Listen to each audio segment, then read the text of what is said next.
this is probably going to make you cry. It's going to make me cry. It's going to make some folks cry. Yeah, that's always a good sign. Right. Again, as long as you're trying to. Yeah, you know, the introverted cry, that's not good. Exactly. If they cry immediately as soon as they sort of like hear my voice, then that's a bad not indicator. Good. Yeah. No. Here we go. Comic-Con. Kit Connor, welcome to your first San Diego Comic-Con. Thank you so much. This is a moment. It's a moment. For sure, yeah, it's happening. I'm excited. You're checking off a lot of boxes in this career as you proceed through it. Did you ever imagine yourself in this kind of world, in the world of Comic-Con? I really didn't, to be honest. No, I didn't think, certainly for a while, and I didn't expect the Wild Robot to take me here either. So I'm very excited to be here. So for some context, you are here for The Wild Robot, which is an animated film from DreamWorks. It is has an amazing cast. Yeah. Lupita Nyong'o, Pedro Pascal, Mark Hamill. You. Yeah. You're in just good company. Punching majorly, but I'm here, yeah. Well, that's always a good indication that things are going well with the company you keep. Exactly. Is this one of the things where like you've never even met these people yet, or did you get to share some time doing some work with them? I've met one person, which was Bill Nye. I got to which was a pinch me moment. I got to do a little session with him, which was awesome, and I have been a long time fan of his, so getting to do a scene with him in the studio was pretty awesome. But yeah, it's the kind of funny thing about doing these projects where it's like an animation or something of that nature, where you know you're kind of playing these quite intimate relationships in the scenes, and I still have never met any of them. So I'm quite excited to meet some of them today. Yeah, you're going to meet your adoptive mom today, Lupita Nyong'o, one of the best. Can't wait. So you set up the story a little bit for us here. So you play a bright Bill, and the Wild Robot, I guess, of the title is Lupita, I take it? Yes. And where do you fit into the story here? So I am essentially Roz's, who is the robot. I'm the adopted son to some extent. So Roz finds me after a sort of major event where she's risking her life, and she finds this little gosling egg, and essentially finds a sense of purpose, I suppose, in raising said gosling. So that's kind of where I fit into it, and I'm the sort of runt of the litter to a certain extent, and have to sort of find my way as a half goose, half robot to some extent. Amazing. And are you an animation person? I mean, if I looked at like DreamWorks animation, like you think How to Train Your Dragon and Shrek, are those your bag? Yeah. I mean, who doesn't love those kind of films? Yeah. I feel like especially DreamWorks have a real talent in making films for everyone. Yeah. I think with Wild Robot especially, it does feel like one of the things that immediately drew me to it was like, this is an incredibly beautiful, innocent, simple story, and it's sort of appealing to everyone. Right. You could kind of show it to anyone, and I think anyone can kind of find something in it. And I was saying to you before when you sat down, the word on the street is, this is probably going to make you cry. It's going to make me cry. It's going to make some folks cry. Yeah. You revel in that? Do you enjoy that you have that power over people through your work? I think that's always a good sign. Right. Again, as long as you're trying to. Yeah. The introverted cry, that's not good. Exactly. If they cry immediately as soon as they sort of like hear my voice, then that's a bad not indicator. Good. Yeah. No. So I'm doing an American accent, so hopefully the whole sort of United States don't cry when they hear that. No. I think that's a beautiful thing to be able to kind of. It's a good sign, I'd say. Are you a crier at the movies or TV? What's if I had a light on you in a movie theater during a really sad movie, are you an ugly crier? What does it look like? I'm not much of a crier, I've got to say, which is bad. No, it's not. Yeah. I mean, I try and save it for the job. Save it for when I'm being paid to. I suppose. Show me the money, and I'll cry. Show me the money, and then I'll cry.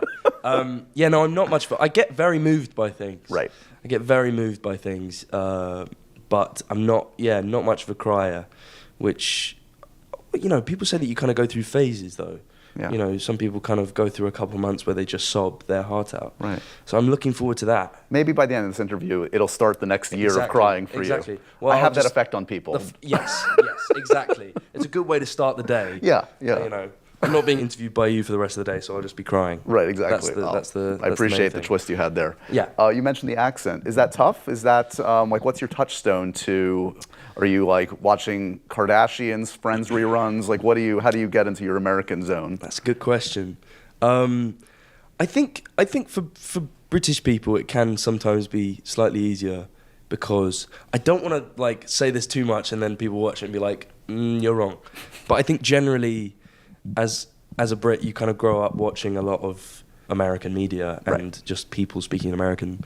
Also, like, you know, Chris and Jeff, the director and producer duo on this film, were, you know, in the studio with me, so they're speaking American accents. It's kind of, it helps just being around American people. Right. Yeah. What was the TV show you think that you kind of like unconsciously absorbed growing up? Like, Blimey. learning like what America is through a TV show? Probably like things like The Simpsons. Yeah. Like Friends was big for me. Yeah. Yeah, I mean, kind of everything. I always used to say that, like, I used to, you know, as a kid, used to play with my toys and things, and used to give them voices, and most of them were probably American, because if they were like, you know, an action hero or something like that, they were probably some kind of American. I think it probably came from that to some extent. You're having a good track record of accumulating like these mother figures in these film and TV projects. I mean, come on, Lupita, Olivia Colman. Yeah, yeah. Do we want to manifest anybody next? Who's next on the list? Oh gosh, I don't know. I mean, you know, I think maybe I'll quietly manifest it, and I mean, there's a countless amount of wonderful actors that I'd love to work with, and love to play the son of. So, yeah, I mean, I've had some real, like, I've been lucky in my career. Even before, like, Heartstopper, for example, I had like Rachel Weisz play my mum, and well, really I was playing her son. Let's not get that wrong. And yeah, like you kind of get a lot of like Jodie Whittaker. I've been very lucky with some of my on-screen parents. It's good to learn from, you know. Yes. You learn from mum and dad. And learning from your co-stars, your romantic interests in TV and now theater. I want to mention that you're going to be on Broadway very soon. Yeah. I'm lucky enough to be in New York. I'm going to be seeing you guys very soon. Yes, of course. Yes. You and Rachel Zegler. Mm-hmm. We love Rachel around here. What's it been like to get to know Rachel through this process to do Romeo and Juliet? Yeah, it's been awesome. I mean, we both kind of are just incredibly excited for it. So we've been, you know, we've still only met a couple times now, but we, you know, have been texting a bunch, and, you know, we've done a sort of rough read through for it. We haven't started rehearsals yet, so we've done a read through for it, and it's sounding great and feels really good, and I think it just feels like there's a lot of kind of like-minded people involved, and we all really care very deeply about it and want to do well. So that's a good sign. I think it's a good start. And not only that, for those that don't know, there's like a real cool pedigree behind the scenes too. You got Jack Antonoff. Yeah. So what's the musical aspect of this? It's obviously not a musical, but it is going to have a very strong musical component to it. Well, yeah. I mean, I think I'm going to have to leave that to the viewers. It's a very. They also don't tell me about these kind of things, you know. But yeah, I mean, it's super exciting to have Jack on there, to have someone so talented and so sort of acclaimed doing the music for our show. And I think it's something that can kind of give a sense of, you know, youth and, you know, make it feel super present and of the moment. And I think that's really exciting. So I can't wait I haven't heard anything that he's been working on. I don't know when I will. Maybe opening night will be the first time. That'd be an odd choice. Yeah, just like, oh, there's music. That's what we're doing. Okay. Yeah, just as long as I get some kind of idea of what we're working with. But I can't wait. Yeah, I think it's going to be very exciting. I'm very excited too. Okay, so we have to talk a little Heartstopper. Obviously, the fans are very excited for the new season. How plugged in are you? I mean, when the teaser came out, I think a couple months ago, of just like that scene. Mm-hmm. Were you aware of like just the response? Did you feel the love and excitement around just that? Yeah, I mean, I haven't been that active on social media recently, so I kind of like haven't this season been able to sort of see as much of the buzz for it. But certainly I've been told that everyone was very excited about that. They also kind of they're quite good at sort of springing it on us and going, by the way, there's like a little clip coming out today, so you know your phone is about to blow up. Like, yeah. So that's always nice. I mean, I think that there's it's really lovely to see that there's still a real appetite for it, and that people are still really, you know, excited to see the story progress and the characters keep going. And yeah, I think I can't wait for it to come out. And, what can you see say people about like the new it. season, about the status of... What can I say? Yeah. It's I mean, I think it feels like the real line for it is that the characters and the storyline and the sort of topics that we're discussing are maturing with the audience to a certain extent. You know, we are discussing slightly more nuanced and slightly more difficult topics and slightly more adult topics, and still very much in that approach of Heartstopper, which is, you know, optimistic and rose-tinted spectacles kind of vibe. So yeah, I think it'll be really interesting to see how the audience reacts to these slightly more challenging conversations. Right. And that, you know, it's not quite as clear if the characters are going to kind of, you know, make it out of this as happy as they always are, which is interesting, and I think it will be an emotional roller coaster for the audience. It must also be nice to go through this with someone you've collaborated with, and obviously gotten to be friends with Joe. Yeah. And do you guys like go back and forth and like text like as you're kind of going through this in your respective whatever you're working on, and like as you see folks receiving it, like that's someone to lean on and be like, there aren't very few people that know what you're going through like this. Very much so. I mean, really the whole cast, we're all quite, you know, supportive of one another and very close, and we all kind of try to look out for each other. It's also beautiful to see how our different kind of careers are going in different directions. Yeah. But yeah, he's always been like such an unbelievable support for me, and I don't know what I would do in terms of Heartstopper, certainly without him, because it's it's just such a kind of visceral, overwhelming experience in general. So it's lovely to have someone who's going through it with you, basically. Yeah. So we're at Comic-Con, so I feel like I'm legally obliged to ask you about a rumor that's been circulating. Are you going to be involved in the MCU? Do you have interest in it? There's talk of you.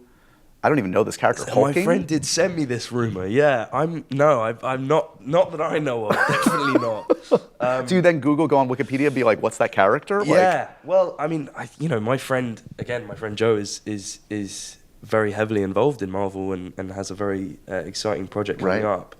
And I wouldn't want to cramp his style. Right. Really, I don't think. I think he's going to kill that, and I can't wait to see that. I'm going to leave that to him for a good long while, I reckon. But, you know, who knows? Who knows what happens? You're also in a project, I don't know if you shot the Alex Garland piece yet. We have, yeah. Okay, I'm very excited about this. I'm very excited myself, yeah. Let's just talk about this cast for a second, because the internet is going to be obsessed with this cast. Let's be real, okay? You, Charles Melton, Will Poulter, Joe Quinn, we were talking before, Noah Centineo, the list goes on and on. Yeah. What's it been like to be in that company of young men all kind of like coming into this industry around the same time? That's got to be fascinating. Yeah, well, it was beautiful. It really was. You know, I can't say much about it, but it was. Alex is a genius and had a real. The way that he put the cast together wasn't about anything other than he wanted to work with us, and he felt that we wanted to make this project. So I've never been on a set where everyone sort of came in, put their egos at the door, and just like, you know, just worked. And it was a beautiful, you know, we were together for 2 months and just ate together, trained together, worked together. It was everything, you know. It's that real kind of brotherhood that we built, and I love them all dearly. So I can't wait till I can sort of say more about it, and I can't wait until you know, people can see it. Because I think it could be something really special. But yeah, it was a beautiful experience getting to work with those incredibly talented men and wonderful men as well. Did Charles Melton bring his kimchi for everybody? He didn't. You know, he didn't shut up about it. What is friendship if not sharing your kimchi? He kept talking about his family kimchi business, but he never brought it, which I thought was cruel. Yeah, but he's. Hopefully, when he comes to visit me in New York, he'll bring some kimchi, hopefully. And any other bonding among this cast? Like, what did you guys do to let loose a little bit? Well, we all went out a bunch, and I think our first night out that we had, which was organised by Joe, was a sort of bowling night. And that was just, like, I was expecting... I haven't been bowling for years, and I was thinking... this reminds me of like my kind of 8-year-old birthday party. Yeah. But we get there and it's just like, it was just so much fun. And we'd only known each other for like a week by that point. So it was brilliant.